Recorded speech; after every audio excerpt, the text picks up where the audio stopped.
Mutual fund investments are subject to market risks. Read all scheme related documents carefully. SIP करू नका. जर तुम्ही SIP कराल तर तुमचं फार मोठं नुकसान होऊ शकतं. मित्रांनो, हा व्हिडिओ अतिशय महत्त्वाचा आहे.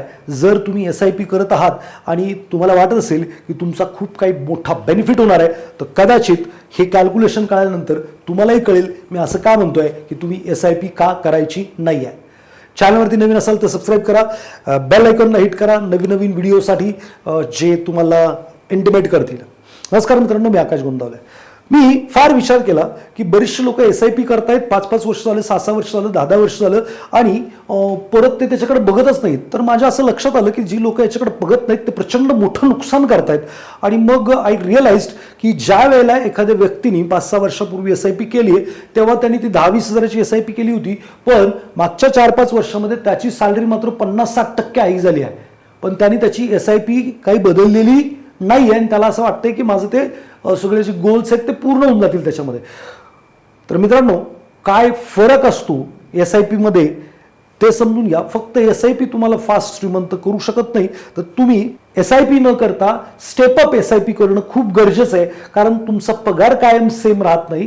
जसं जसं पगार वाढतो तसं तसं उत्पन्न वाढतं, तसं तसं तुम्ही SIP मध्ये पण वाढ केली तर लवकर प्रचंड वेल्थ क्रिएट होते. एक उदाहरण मी इथं आणलंय.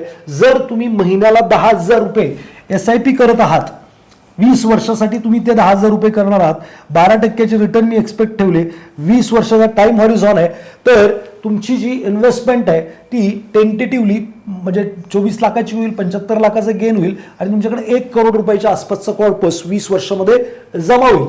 पण हे 20 वर्षांनंतर हे जे काही जमा होणारे 1 करोड आहे याच्यामध्ये तुम्ही जर फक्त 10% स्टेपअप केलं वर्षाला, म्हणजे 10,000ची SIP आहे तुमची, पण काय केलं तुम्ही 10% वार्षिक वाढ केली, म्हणजे 1,000 रुपये याच्यात पुढच्या वर्षी वाढवले आणि त्या प्रमाणात तुम्ही वाढवत गेलात 20 वर्ष. तर जिथं तुमचे 1 करोड रुपये बनत होते तिथं तुमचे डायरेक्टली 2 करोड रुपये बनत आहेत. That is the big change.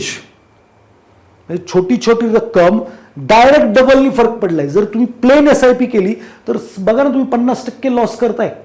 जिथे 1 करोड बनणार होते प्लेन SIP नी, तिथं ते 2 करोड बनतायत फक्त 10% इन्क्रीमेंटनी. सो जर तुम्ही SIP केलेली आहे किंवा केलेली नाही तर सुरू तर कराच आणि करतानाच स्टेपअप करा.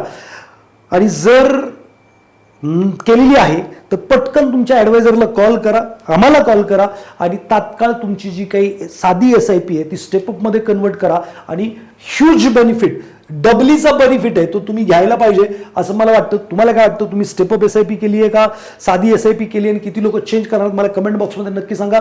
जी लोक SIP करतायत करत नाहीत त्यांना हा व्हिडिओ पाठवा, जेणेकरून तुमच्या आयुष्यामध्ये हे भाग्य लाभेल की यार कोणीच तरी हेल्प केली त्याच्या बेटर फ्युचरसाठी, ग्रेट फ्युचरसाठी.